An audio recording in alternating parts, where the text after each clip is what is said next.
ओकारं बिन्दुसंयुक्तं नित्यं ध्यायन्ति योगिनः कामदं मोक्षदं च ओकाराय नमो नमः।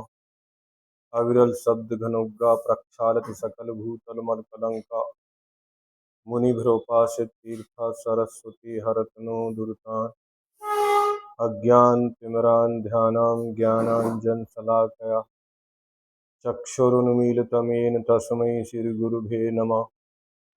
श्री परम गुरुभे नमः। परम प्राचार्य गुरुभे नमः।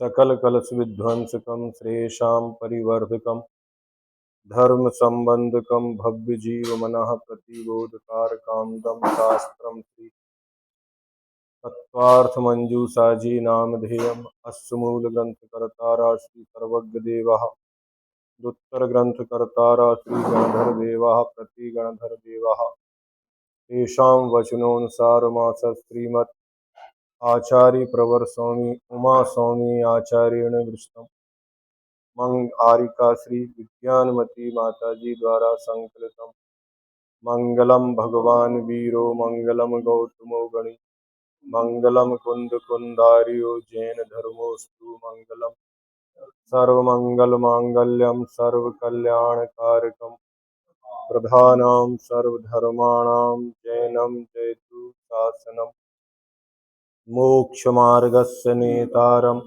भेत्तारं कर्मभूभृतां ज्ञातारं विश्वतत्त्वानां वन्दे तद्गुणलब्धये।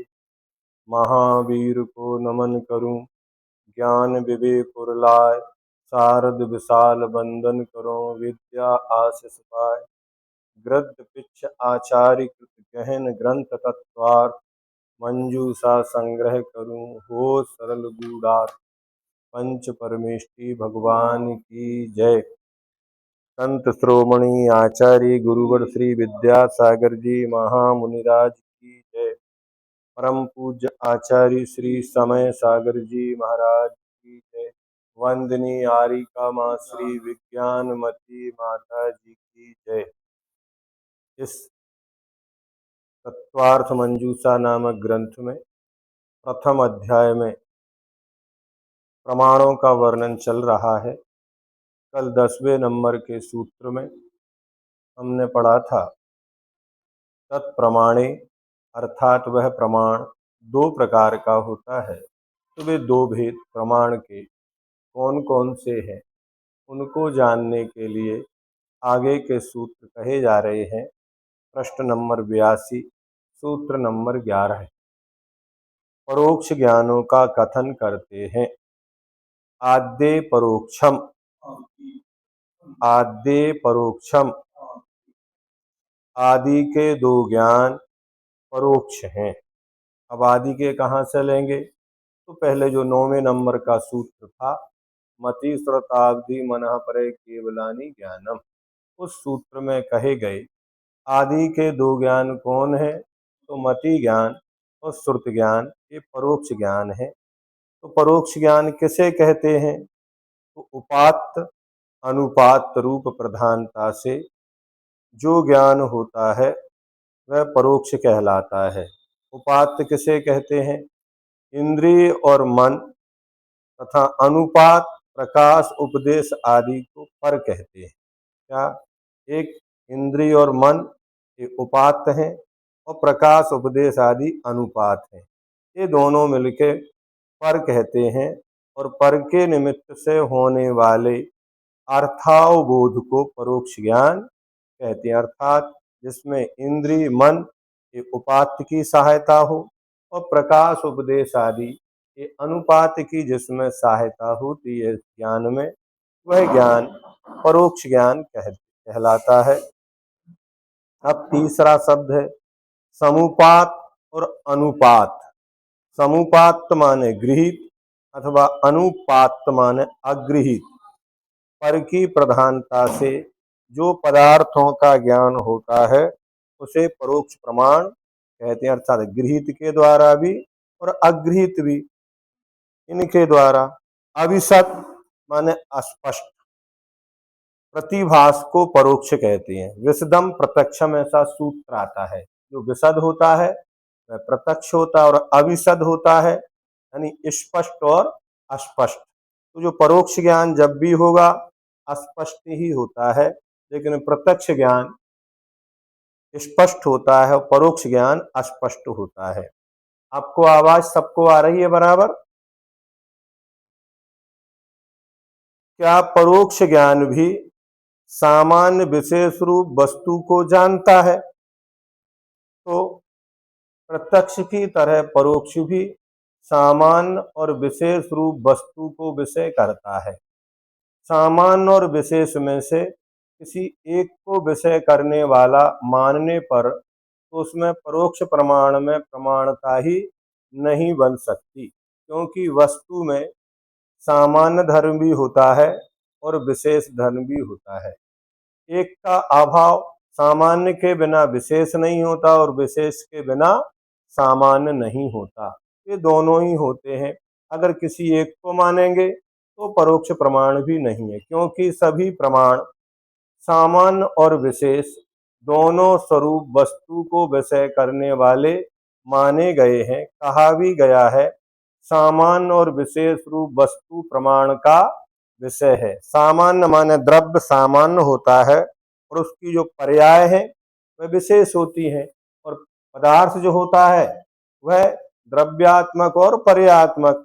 ना पर्याय द्रव्य से अलग होती, ना द्रव्य पर्यायों से जुदा होता है, दोनों ही रहेंगे। तो द्रव्य को जानेगा तो पर्याय को भी जानेगा, जो पर्याय को जानेगा वो द्रव्य को भी जानेगा, जो सामान्य को जानेगा वो विशेष को भी जानेगा। जैसे कौआ विशेष और विशेषण भी होता है, जिसका विशेष होता है विशेषण होता है वो विशेष होता है। तो ऐसे ही सामान्य और विशेष कौन कौन से ज्ञान परोक्ष हैं? आदि के दो मति श्रुत ज्ञान परोक्ष हैं। मति श्रुत दोनों ज्ञान परोक्ष हैं। उपमान और आगम आदि भी ऐसे ही हैं, अतः इनका भी इन्हीं में अंतर्भाव हो जाता है। ये उपमान भी आगम आदि, आगम ज्ञान भी किससे होगा? तो परोक्ष ज्ञान में ही आएगा, क्योंकि श्रुत का ज्ञान है, श्रुत ज्ञान परोक्ष ज्ञान है। उस परोक्ष ज्ञान के 5 भेद हैं: स्मृति, प्रत्यभिज्ञान, तर्क, अनुमान और आगम। ये पांचों ही परोक्ष प्रमाण ज्ञानांतर की अपेक्षा से उत्पन्न होते हैं। स्मरण में पूर्व अनुभव की अपेक्षा होती है। स्मरण जब भी होगा तो जो पूर्व में अनुभव किया है उसी का स्मरण होगा। प्रत्यभिज्ञान में स्मरण और अनुभव की क्या, जो इसम प्रत्यभिज्ञान क्या है? तो पूर्व का स्मरण और वर्तमान का प्रत्यक्ष, इन दोनों को जब जोड़ते हैं तो बनता प्रत्यभिज्ञान। जैसे यह वही मनुष्य है जिसे मैंने कल देखा था। तर्क में अनुभव स्मरण और प्रत्यभिज्ञान की, जो तर्क है उसमें अनुभव भी है, स्मरण भी और प्रत्यभिज्ञान। अनुमान में लिंग दर्शन, व्याप्ति, स्मरण आदि की, और आगम में शब्द श्रवण, संकेत ग्रहण आदि की अपेक्षा होती है। ये उत्तरोत्तर एक दूसरे की अपेक्षा रखते हैं, ऐसा जानो। मति और श्रुत ज्ञान, जी जी जी जी।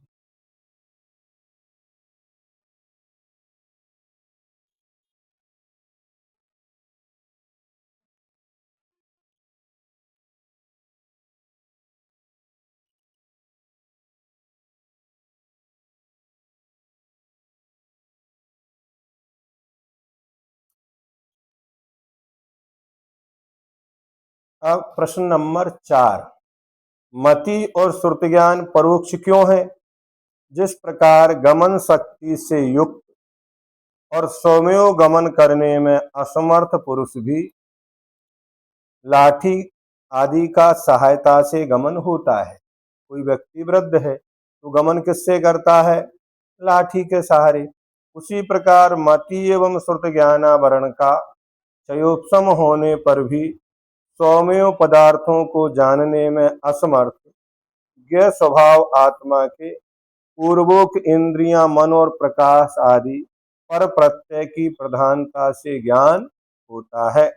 वह परायत्त होने से मति ज्ञान और श्रुत ज्ञान परोक्ष कहलाते हैं।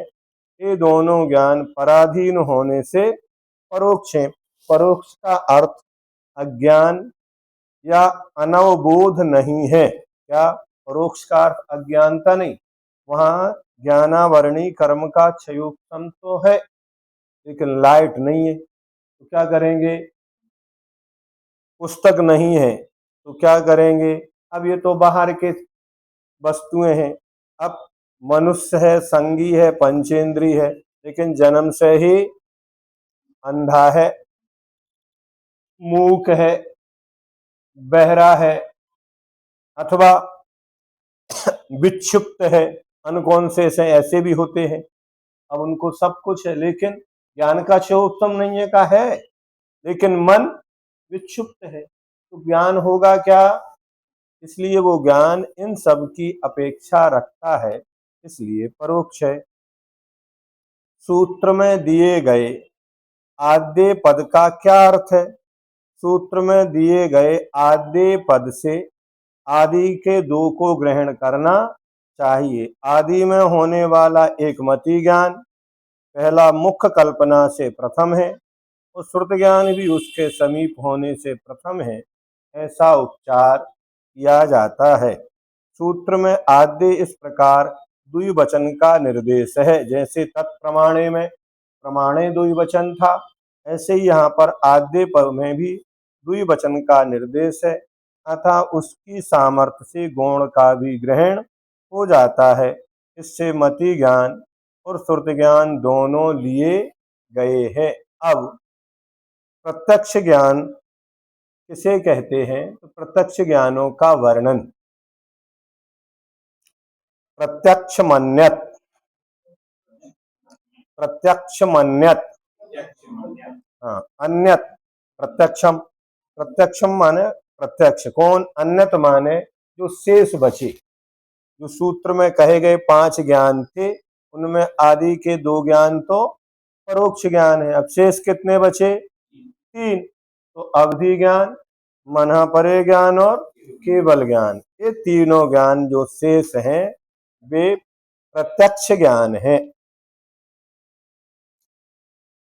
प्रत्यक्ष ज्ञान किसे कहते हैं, तो इंद्रिय और मन की अपेक्षा बिना व्यभिचार रहित जो साकार ग्रहण होता है उसे प्रत्यक्ष ज्ञान कहते हैं। अतीन्द्रिय, अव्यभिचारी और साकार ग्रहण करने वाला ज्ञान प्रत्यक्ष कहलाता है। क्या, जो अतीन्द्रिय हो, अव्यभिचारी हो और साकार को ग्रहण करने वाला ज्ञान, वो प्रत्यक्ष ज्ञान है। वर्तमान में अपन देखते, पहले कोई फोन लगते थे तो क्या होता था, उसकी लाइन बिछाई जाती थी, तब कहीं जाके उनके कनेक्शन मिलते थे। अब धीरे धीरे क्या व्यवस्था हो गई, ना लाइन की आवश्यकता है ना केबल की आवश्यकता है, फिर टावर लगने लगे, तो और नई खोज आई, तो और नई खोज आई। अब अंतरिक्ष में ही ऐसी व्यवस्था करने जा रहे हैं कि नीचे कुछ भी करने की आवश्यकता ही नहीं होगी। ऐसे ही मति श्रुत ज्ञान इंद्रिय और मन की लाइन, इनके द्वारा वो जानता है। अब अवधि ज्ञान मन परे ज्ञान वो नहीं उसके जानता है, और केवल ज्ञान हो गया तो उसे फिर कोई भी इन वस्तुओं की आवश्यकता नहीं होती। अतीन्द्रिय किसे कहते हैं, तो 5 इंद्रिय और मन की सहायता रहत होने वाला अतीन्द्रिय कहलाता। अव्यभिचारी, अतत को तत्रूप ग्रहण करने वाला ज्ञान व्यभिचारी है। व्यभिचार का नहीं होना ही अव्यभिचारी। तत् माने इसलिए, तत् माने वह, अतत माने इसलिए नहीं, एक दूसरे के विपरीत है। तो अतत को तत्रूप जो है नहीं है उसको भी अस्थि रूप ले रहा है, और जो है उसको नहीं ले रहा है, तो व्यभिचार का नहीं होना अव्यभिचारी है। साकार, साकार का अर्थ विकल्प या भेद है। ज्ञान सविकल्प ही होते हैं और दर्शन निर्विकल्प। जो आकार के साथ है वह साकार, जो अक्षणोति जगत के संपूर्ण पदार्थों को प्रत्यक्ष करता है वह अक्ष माने आत्मा, जो प्रक्षीणावरण या क्षयोपम प्राप्त आप आत्म मात्र की अपेक्षा से होता है वह प्रत्यक्ष। अक्ष माने इंद्रियां भी होती है और अक्ष माने आत्मा भी होती है, अक्ष माने केंद्र भी होता है, अक्ष माने धुरी भी होती है। तो यहाँ अक्ष से वहां प्रत्यक्ष क्या लेना, अक्ष माने आत्मा। तो आत्मा मात्र की अपेक्षा से होता है वो कौन है, प्रत्यक्ष होता है। प्रत्यक्ष का यह व्युत्पत्ति अर्थ करने से इंद्रिय और मन रूप पर की अपेक्षा की निवृत्ति हो जाती है। विशद प्रतिभास को प्रत्यक्ष कहते हैं। किसको कहेंगे, जो विशद माने निर्मल, विशद का अर्थ क्या होता है, निर्मल होता है। अपन किसी वस्तु को पहले देखते हैं तो पहचान नहीं आती, लेकिन जैसे जैसे व्यक्ति अपने पास आता जाता है तो क्या होता है, उसकी आकृति स्पष्ट होने लगती है। अब पहले अपन अंदाज से ही कह रहे थे ये व्यक्ति वो होना चाहिए, अब पास आने के बाद वह हो भी सकता है और नहीं हो सकता। क्यों, अब वो क्लियर हो गया, विशद हो गया, निर्मल हो गया, है ना। तो ऐसे ही जब प्रातः काल होती है थोड़ा सा अंधेरा धुंधलापन होता है, जब सूर्य निकल आता है तो प्रत्येक वस्तु उसके आलोक में प्रकाशित होने लगती है, तो निर्मल हो जाती है। तो विशद प्रतिभास को प्रत्यक्ष कहते हैं, जो निर्मल प्रतिभास होता है। विशदम प्रत्यक्षम, जिस प्रमाण भूत ज्ञान का प्रतिभास विशद हो वह ज्ञान प्रत्यक्ष है। स्पष्ट और सविकल्प व्यभिचार आदि दोष रहित होकर सामान्य रूप द्रव्य और विशेष रूप पर्याय अर्थों को अपने स्वरूप का जानना ही प्रत्यक्ष लक्षण है। यदि मात्र जीव के द्वारा ही जाना जाए तो वह ज्ञान प्रत्यक्ष है। क्या, जीव के द्वारा जाना है, लेकिन इंद्रियों की आवश्यकता नहीं हो तो वो प्रत्यक्ष है। ये पूरा का पूरा पहला अध्याय वास्तव में प्रमाण और नयों का वर्णन है, जो वस्तु और पदार्थों को जानने के साधन है। ये पूरा न्याय का विषय है। जिसने पहला अध्याय अच्छे से तैयार कर लिया वह न्याय के विषय में प्रवेश कर सकता है। तो ये पूरा न्याय का लिखा है, न्याय दीपिका, न्याय विनिश्चय, ये सब ग्रंथों के नाम भी, राजवार्तिक, ये सब क्या है। कुछ लोग इस अध्याय को छोड़ देते हैं, क्यों, क्योंकि न्याय उनको थोड़ा कठिन लगता है। व्याकरण, न्याय, ये सब लोहे के चने चबाना कहलाता है, लेकिन यहाँ ऐसा नहीं है। लोहे के चने नहीं, दांत मजबूत हो तो फिर चना कैसे भी हो चबाए जा सकते हैं कि नहीं चबाए जा सकते। तो ऐसे ही कभी हार नहीं मानना चाहिए। ये तो अभी मति श्रुत ज्ञान द्रव्य श्रुत की चर्चा हो रही, जब भाव श्रुत होगा तो उसके लिए और विशेष पुरुषार्थ करना पड़ता है, क्योंकि ज्ञान में अभिसतपना कसायों के कारण आता है, ज्ञानावरणी कर्म के साथ साथ। तो मोहिनी कर्म से भी लड़ना है और ज्ञानावरणी कर्म से भी इस आत्मा को ही संघर्ष करना है।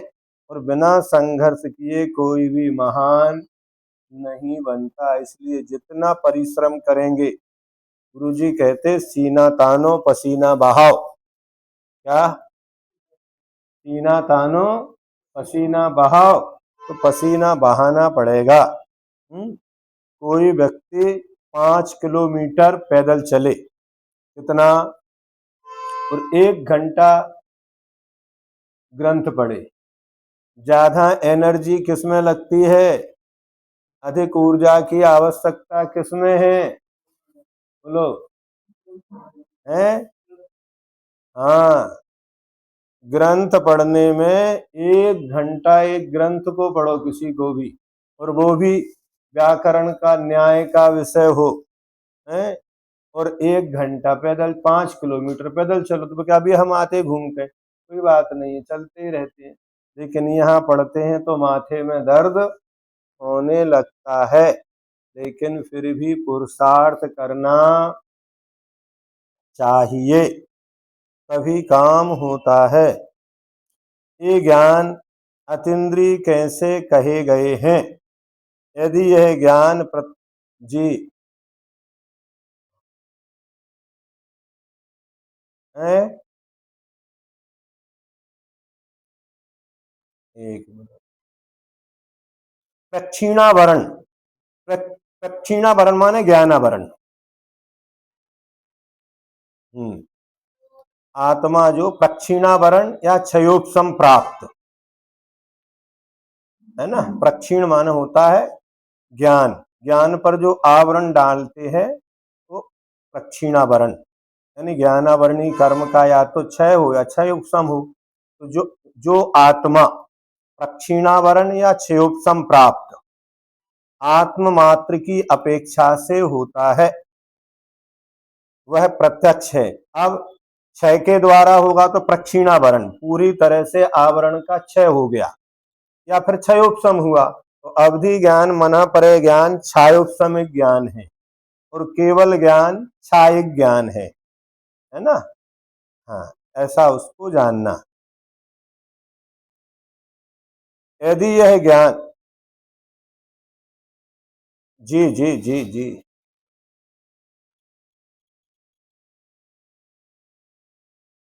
ये तो स्क्रीन दिख रही है। ये ज्ञान अतीन्द्रिय कैसे कहे गए हैं? यदि यह ज्ञान प्रत्यक्ष ज्ञान इंद्रिय जन्य हो तो संपूर्ण पदार्थों को जानने वाला नहीं हो सकता। क्या कहा? ये जो प्रत्यक्ष ज्ञान भी इंद्रिय जन्य ही हो तो वो संपूर्ण पदार्थों को जानने वाला नहीं हो सकता, क्योंकि इंद्रियां अपने योग्य विषय में ही ज्ञान को उत्पन्न कर सकती हैं, और सूक्ष्म आदि पदार्थ इंद्रियों के योग्य विषय नहीं है। अतः वह संपूर्ण, अरे आपके में नहीं हुआ माता जी, हमारा तो दिख रहा है, ये दिख रहा है, देखो आप अपने सही करो। और चली जाएगी और आगे कर देंगे तो दूसरों को भी दिखना बंद हो जाएगा फिर। अब उनके, हाँ, अतः वह संपूर्ण पदार्थ विषय ज्ञान अतीन्द्रिय ही है। इस प्रकार अतीन्द्रिय केवल ज्ञान अरहंत के ही है, यह सिद्ध हो गया। और उनके वचनों का प्रमाण होने से उनके द्वारा प्रतिपादित अतीन्द्रिय अवधि और मन परे ज्ञान भी सिद्ध हो गए। इस तरह अतीन्द्रिय प्रत्यक्ष है, उसके मानने में कोई दोष या बाधा नहीं है। अब प्रत्यक्ष ज्ञान किन किन पदार्थों को जानता है? तो देखने वाले का जो ज्ञान अमूर्त, मूर्त में भी अतीन्द्रिय, प्रच्छन्न, संपूर्ण तथा स्व और पर को जानता है, वह ज्ञान प्रत्यक्ष है। अर्थात प्रत्यक्ष ज्ञान अमूर्त आदि पदार्थों को जानता है। क्या अमूर्त किसे कहते? तो अमूर्त अति, अति,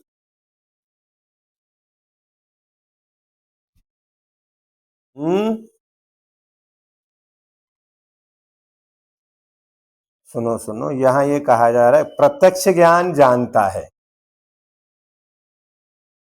हाँ, प्रत्यक्ष ज्ञान किसको जानता है? तो अतीन्द्रिय को भी जानता है और अमूर्त को भी जानता है। ठीक है ना,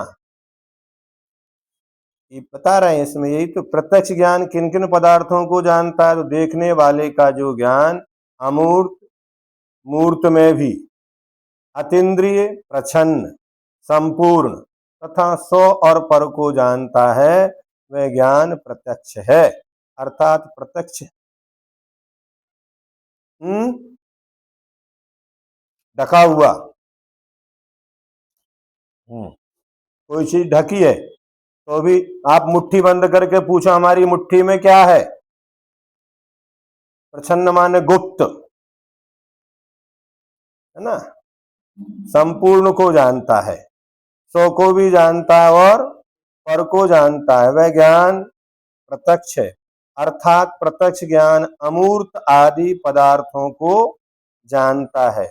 अमूर्त, अतीन्द्रिय, निरुपराग, सदानंद, एक सुख स्वभाव वाले परमात्म द्रव्य प्रभृति सर्व अमूर्त द्रव्य समूह हैं। ये सब जितने भी कहे गए, अमूर्त कहो, अतीन्द्रिय कहो, निरुपराग कहो, सदानंद कहो, एक सुख स्वभाव वाले परमात्म द्रव्य प्रभृति, ये सब अमूर्त द्रव्य समूह हैं। ये सब एक आत्मा के ही लक्षण हैं। ठीक है, ये किसमें घटेंगे? सबके सब एक आत्म द्रव्य में। आत्मा अतीन्द्रिय है, निरुपराग है, सदानंदमय है, एक सुख स्वभाव वाला है, परमात्म द्रव्य है। ये सर्व अमूर्त द्रव्य समूह है।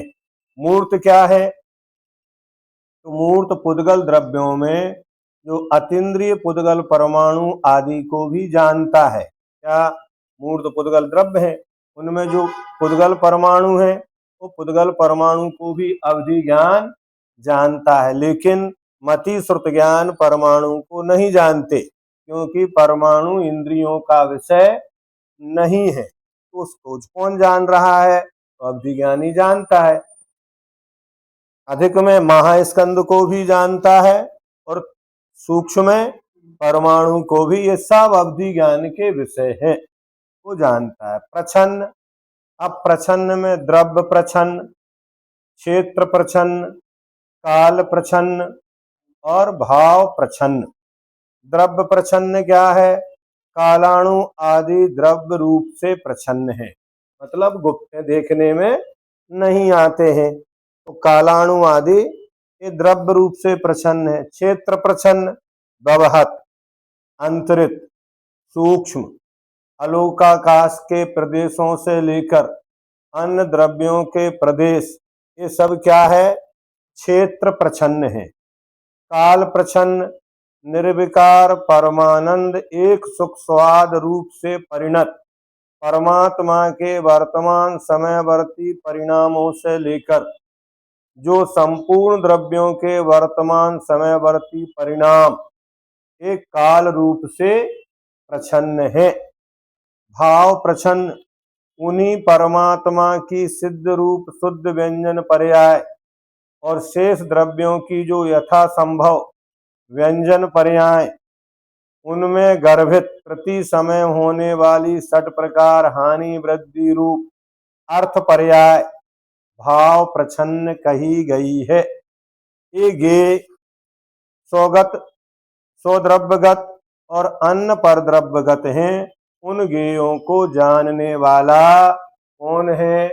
ये सब प्रत्यक्ष ज्ञान के ही विषय है। ये समझे? ये प्रवचन सार तात्पर्य वृत्ति में 56 नंबर की गाथा है, वहां विस्तार से देखने को मिलेगा। वैसे पूरा इनने यहाँ ले लिया जितना भी विषय था। तो ये सब प्रसन्न माने जिनका जन सामान्य या मति श्रुत ज्ञान के द्वारा जानना नहीं होता, उन्हें अवधि ज्ञान, मन परे ज्ञान और विशिष्ट रूप से केवल ज्ञान जानता है। विशद प्रतिभासत्व किसे कहते हैं? ज्ञानावरण कर्म के सर्वथा क्षय से अथवा विशेष क्षयोपशम से उत्पन्न होने वाली और शब्द तथा अनुमान आदि प्रमाणों से नहीं हो सकने वाली जो अनुभव सिद्ध निर्मलता है, वही निर्मलता विशद प्रतिभासत्व है। क्या? जो ना तो क्षयोपशम से, ना अनुमान प्रमाणों से, ना परोक्ष प्रमाणों से होती, जो अनुभव सिद्ध निर्मलता है, जो अनुभव में उनको आती है, वही निर्मलता क्या है?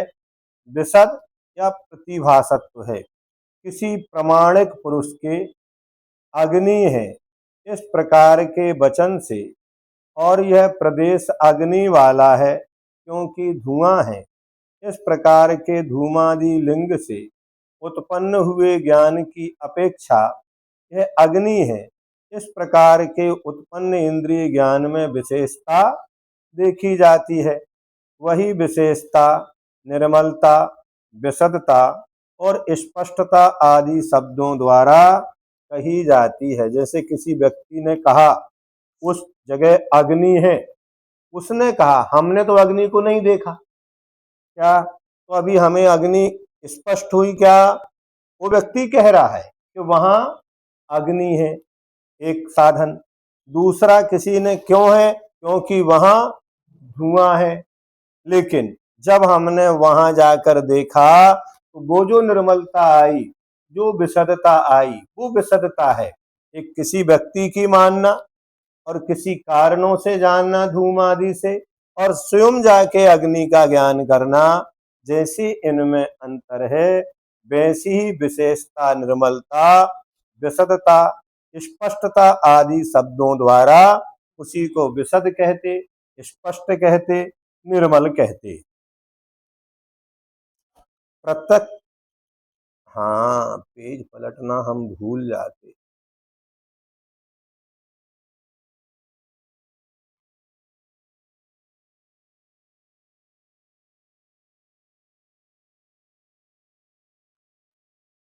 प्रत्यक्ष ज्ञान के अतीन्द्रिय आदि विशेषण क्यों दिए हैं? मति और श्रुत ज्ञान का निषेध करने के लिए अतीन्द्रिय विशेषण दिया है, क्योंकि मति श्रुत ज्ञान इंद्रिय और मन के द्वारा होते हैं। विभंगावधि का निराकरण करने के लिए अव्यभिचारी विशेषण दिया है। अवधि दर्शन तथा केवल दर्शन का निराकरण करने के लिए साकार ग्रहण विशेषण दिया है। प्रत्यक्ष ज्ञान कितने प्रकार का होता है? तो प्रत्यक्ष ज्ञान दो प्रकार का होता है, एक साम व्यावहारिक प्रत्यक्ष और एक पारमार्थिक प्रत्यक्ष। साम व्यावहारिक प्रत्यक्ष किसे कहते हैं? तो स्पर्शन आदि इंद्रिय और मन की सहायता से होने वाले एक देश विशद ज्ञान को साम व्यावहारिक प्रत्यक्ष कहते हैं। अब इसमें मति श्रुत ज्ञान संबंधी भी आ जाएगा। क्या साम व्यावहारिक प्रत्यक्ष में क्या आ जाएगा? ये भी आएगा, है ना। तो इंद्रिय आदि और मन की सहायता से होने वाले एक देश विशुद्ध ज्ञान को साम व्यावहारिक कहते हैं। परीक्षा मुख ने ये दिया, न्याय दीपिका में भी दिया, और आचार्य अकलंग देव स्वामी के समय से इस साम व्यावहारिक, पहले के आचार्य इसको नहीं मानते थे। जो समीचीन व्यवहार है वह साम व्यावहारिक प्रत्यक्ष है। सम व्यवहार का लक्षण प्रवृत्ति निवृत्ति रूप है। सम व्यवहार में जो हो तो साम व्यावहारिक प्रत्यक्ष है। जैसे घट का रूप मैंने देखा, अब इसको कौन झुटलाएगा? देखा तो उसका प्रत्यक्ष है, तो कौन सा? यद्यपि पारमार्थिक प्रत्यक्ष की अपेक्षा ये परोक्ष ही है। अवधि ज्ञान, मना परे ज्ञान, केवल ज्ञान की अपेक्षा क्या है? ये परोक्ष है। किंतु समीचीन रूप से व्यवहार है, उसका व्यवहार उसके बिना कौन मानेगा? मैंने देखा, इसको कौन झुटलाएगा? ये साम व्यवहारिक प्रत्यक्ष है। जो ज्ञान एक देश स्पष्ट, कुछ निर्मल है, वह साम व्यावहारिक प्रत्यक्ष है। ये ज्ञान लोक व्यवहार में प्रत्यक्ष प्रसिद्ध है, इसलिए साम व्यावहारिक प्रत्यक्ष कहा जाता है। यह साम व्यावहारिक प्रत्यक्ष अमुख्य माने गौण रूप से प्रत्यक्ष है, क्योंकि उपचार से सिद्ध होता है। वास्तव में तो परोक्ष ही है, क्योंकि मति ज्ञान है, और पहले ही सूत्र कह के आगे आद्य परोक्षम, तो मति ज्ञान श्रुत ज्ञान तो परोक्ष है। लेकिन परोक्ष होकर भी वो प्रत्यक्षवत उनका व्यवहार देखा जाता है। पारमार्थिक प्रत्यक्ष किसे कहते हैं? संपूर्ण रूप से प्रत्यक्ष ज्ञान को पारमार्थिक प्रत्यक्ष कहते हैं। जो ज्ञान संपूर्ण प्रकार से निर्मल है वह पारमार्थिक प्रत्यक्ष है। उसी को मुख्य प्रत्यक्ष भी कहते, मुख्य प्रत्यक्ष या गौण प्रत्यक्ष। साम व्यावहारिक एवं पारमार्थिक प्रत्यक्ष कितने प्रकार के हैं? साम व्यावहारिक प्रत्यक्ष के चार भेद हैं। अवग्रह, ईहा, अवाय और धारणा, है ना। इनका विशेष वर्णन कहाँ मिलेगा? तो सूत्र 15 और 16 में है। पारमार्थिक प्रत्यक्ष दो प्रकार का है, देश प्रत्यक्ष और सर्व प्रत्यक्ष या सकल प्रत्यक्ष, अथवा विकल्प प्रत्यक्ष और सकल प्रत्यक्ष। विकल्प प्रत्यक्ष इसको और पढ़ना हो तो जैन सिद्धांत प्रवेशिका में भी बहुत अच्छे से दिया, पहले अध्याय में ही, वहां से भी पढ़ लेना चाहिए। फिर परीक्षा मुख में है, न्याय दीपिका में भी है। विकल्प प्रत्यक्ष किसे कहते हैं? कुछ पदार्थों को विषय करने वाला ज्ञान विकल्प प्रत्यक्ष है। जो ज्ञान द्रव्य क्षेत्र काल भाव में परिमित तथा बहुत प्रकार के भेद प्रभेदों से युक्त है, वह विकल्प प्रत्यक्ष है। प्रश्न, सकल प्रत्यक्ष किसे कहते हैं? सकल प्रत्यक्ष छायक, एक अनंत प्रकालवर्ती, समस्त पदार्थों को ग्रहण करने में समर्थ, बाधा रहित और नित्य कहा गया है। क्या?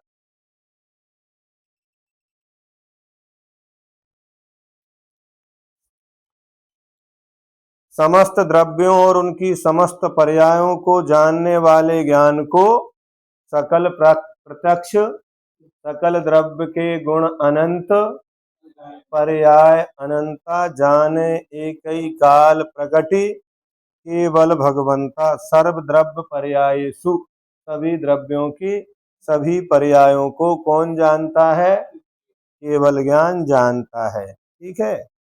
कौन से ज्ञान सकल प्रत्यक्ष एवं कौन से विकल्प प्रत्यक्ष हैं? केवल ज्ञान सकल प्रत्यक्ष है क्योंकि वह त्रिकाल विषयक समस्त पदार्थों को विषय करने वाला, अतीन्द्रिय, अक्रमवर्ती, व्यवधान से रहित और आत्मा एवं पदार्थ की समीपता मात्र से प्रवृत्त होने वाला है।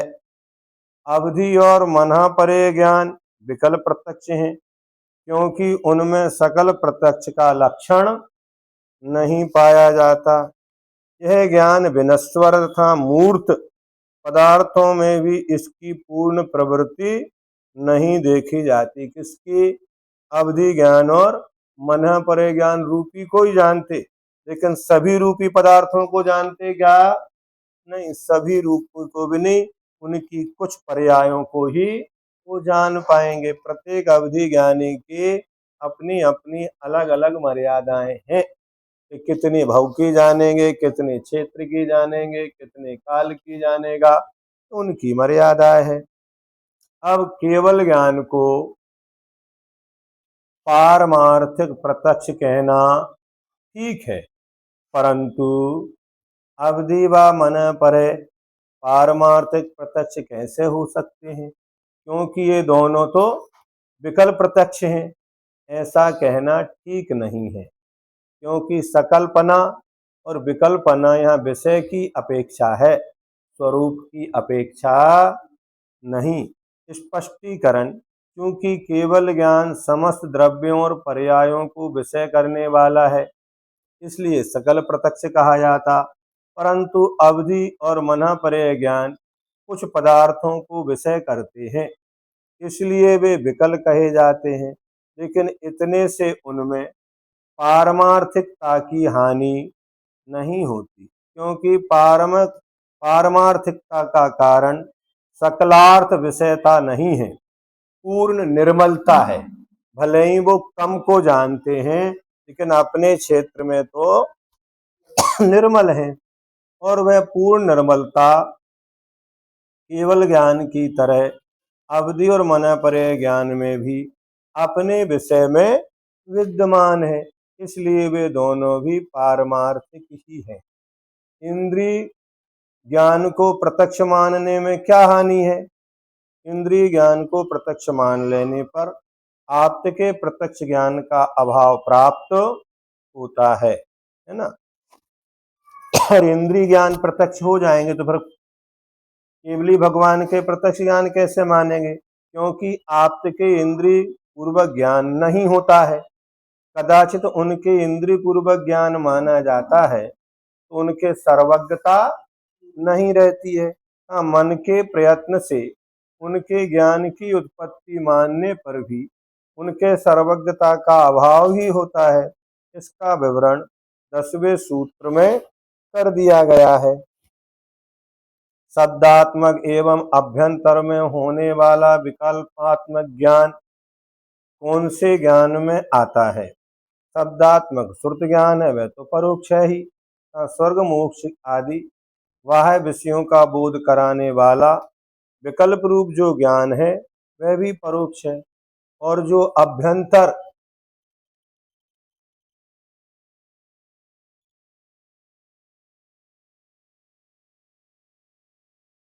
मैं सुख दुख विकल्प रूप में हूँ अथवा मैं अनंत ज्ञान आदि रूप हूँ इत्यादि ज्ञान है वह ईसत परोक्ष है। हाँ, जो निश्चय भाव श्रुत ज्ञान है वह शुद्ध आत्मा के अभिमुख होने से सुख संवित्ति सुखानुभव स्वरूप है और वह निज आत्मज्ञान के आकार से सभी कल्प है। तो भी इंद्रिय तथा मन से उत्पन्न जो रागादि विकल्प समूह हैं उनसे रहित होने के कारण निर्विकल्प है और अभेद नय से वही ज्ञान आत्म शब्द से कहा जाता है। हाँ, वह वीतराग सम्यक चारित्र के बिना वह ज्ञान यद्यपि केवल ज्ञान की अपेक्षा परोक्ष है तथापि संसारियों के छाये ज्ञान का अभाव होने से छायोपशमक होने पर भी क्या कहलाता है? प्रत्यक्ष कहलाता है। अब सूत्र 11 में मति श्रुत को परोक्ष कहा है, फिर श्रुत ज्ञान प्रत्यक्ष कैसे हो सकता है? एक तरफ आप उसको परोक्ष कह रहे हैं और एक तरफ आप प्रत्यक्ष कह रहे हैं। तो सूत्र 11वें में जो श्रुत को परोक्ष कहा है तो उत्सर्ग व्याख्यान है और भाव श्रुत ज्ञान प्रत्यक्ष है। यह अपवाद की अपेक्षा मुख्य मार्ग तो वही है कि मति श्रुत ज्ञान परोक्ष है, लेकिन अपवाद रूप में क्या कहेंगे? एक उत्सर्ग मार्ग होता है, एक अपवाद मार्ग होता है। जब उत्सर्ग मार्ग नहीं होता तो फिर अपवाद मार्ग अपनाए जाते हैं, है ना। जैसे कई बार कई लोग नियम लेते हैं, अब कहते हैं अगर ऐसी शक्ति ना हो तो आचार्य कहते भैया विधि तो यही है, वर्णन तो हम इसी का करेंगे। तो जितना भी कथन आगम में मिलता है वो उत्सर्ग मार्ग का मिलता है, लेकिन जब हम उसे पालन करते हैं तो कुछ अंशों में ही करते हैं, इसलिए वो अपवाद मार्ग कहलाता है। क्या? जैसा लिखा है वैसा ही पालन करने की क्षमता आज के समय में हमारे पास नहीं है। तब हमें क्या करना पड़ता है? अपवाद मार्ग का। आगम में तो लिखा है कि मुनि महाराजों को जंगल में ही रहना चाहिए। अब और वह भी कैसे जंगलों में? वो अर्धनिशा का सन्नाटा, वन में वनचारी चरते हो तब शांत निराकुल मानस तुम तत्वों का चिंतन। अब लेकिन वर्तमान में तो कहाँ रहना पड़ता है? ये कौन सा मार्ग है? ये अपवाद मार्ग। तो ऐसे ही दोनों मार्ग पैरेलल चलते हैं। उत्सर्ग और अपवाद ये एक दूसरे के साधक होते हैं। अगर अपवाद मार्ग ना हो तो उत्सर्ग मार्ग की पहचान भी समाप्त हो जाएगी। किसने कहा कि उत्सर्ग मार्ग है? इस अपवाद मार्ग ने। नहीं समझे ना? यदि उत्सर्ग का कथन ना होता तो तत्वार्थ सूत्र में मति ज्ञान परोक्ष कैसे कहा जाता, और यदि वह सूत्र में परोक्ष ही कहा गया है तो तर्क शास्त्र में साम व्यावहारिक प्रत्यक्ष कैसे हुआ? इसलिए जैसे अपवाद व्याख्यान से परोक्ष रूप मति ज्ञान को भी साम व्यावहारिक प्रत्यक्ष कहा है, वैसे ही अपने आत्मा के सन्मुख जो भाव श्रुत ज्ञान है वह परोक्ष है तो भी प्रत्यक्ष कहा जाता है। यदि एकांत से ये मति श्रुत दोनों परोक्ष ही हो तो सुख दुख आदि का स्वसंवेदन स्वानुभव हो वह भी परोक्ष ही होगा। पर हमारे सिर में दर्द होगा, हमें पता नहीं चलेगा। तो अपने प्रति तो सभी प्रत्यक्ष ही है, किंतु वह स्वसंवेदन परोक्ष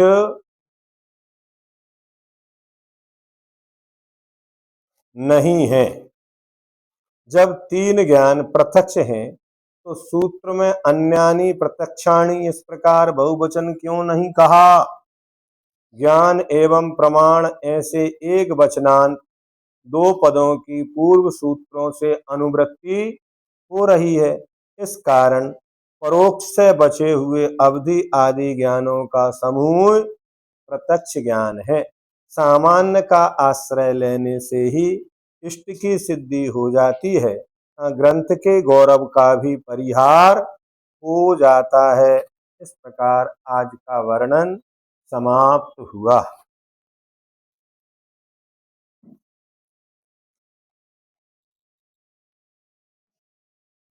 जाबा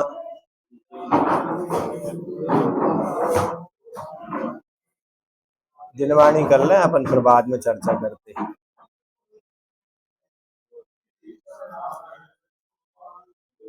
देव भजो अरहंत को, गुरु सेवा निर्ग्रंथ, या धर्म पालो सदा, यही मोक्ष का पंथ।